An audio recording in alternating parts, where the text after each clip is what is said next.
नमस्कार मित्रांनो, मी दीपक पाटील. मित्रांनो, नुकताच 20 जुलै 2026 रोजी एक GR आलेला आहे. त्या GR मध्ये प्रत्येक गावाला कमीत कमी 90 लाख रुपये मिळणार आहे. हो, गावाच्या विकासासाठी 90 लाख रुपये महाराष्ट्र शासनाला देणार. ते कसं मी तुम्हाला सांगतो. गावातील सार्वजनिक ठिकाणी दिवाबत्तीची सोय करणे 15 लाख रुपये, शासकीय कार्यालयांवर सोलर बसविणे 20 लाख रुपये, गावातील वाचनालय इमारत बांधकामासाठी 20 लाख रुपयांनी झालेला आहे.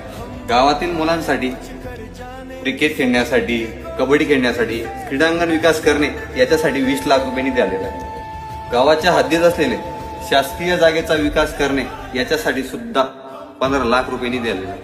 असा GR नुकता झाला आहे. मित्रांनो, सांगायचं तात्पर्य एवढंच आहे की प्रत्येक गावात 90 लाख रुपये एवढा निधी येणार आहे.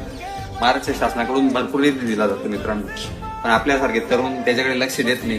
ग्रामपंचायत मध्ये कोणता निधी येतो, केव्हा येतो, कसा येतो, त्याचा उपयोग कसा केला जातो हे आपल्याला काहीच माहित राहते मित्रांनो. पण मी तुम्हाला सांगतो मित्रांनो, प्रत्येक गावात आता 1 ते 2 महिन्यात हे सर्व कामं चालू होणार आहे. कामाचं इस्टिमेट चेक करा अगोदर. इस्टिमेट नुसार काम होतंय का ते बघा. प्रत्येक ठिकाणी मी आतापर्यंत बघतोय, दिवाबत्तीची सोय करायची असली तर डुप्लिकेट एखादी कंपनीचे बल्ब उचलून आणायचे आणि तिथे लावून द्यायचे, डुप्लिकेट बिल तयार करून घ्यायचे. असा प्रकार प्रत्येक गावात होत असतो मित्रांनो.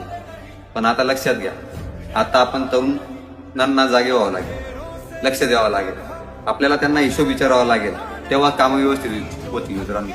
नाहीतर मग बस फक्त फॉर्मॅलिटीनुसार बिलं काढली जातील, पूर्ण निधी असाच संपून जाईल, पण विकास गावाचा होणार नाही. त्याच्यामुळे थोडं लक्ष देऊन मित्रांनो, मी तर आमच्या गावाचं प्रत्येक निधीवर आता प्रत्येक इस्टिमेट चेक करून काम चेक करणार आहे त्याच्यानुसारच. कारण की आता मी सांगितलंय मागे आमच्या गावात काय घोटाळा झालेला आहे, काय नाही, हे तर समोर येईलच. पण आता याच्या पुढे मी 90 लाख रुपये मधून मित्रांनो 9 रुपये सुद्धा इकडे तिकडे होऊ देणार. शब्द आहे आपला. धन्यवाद.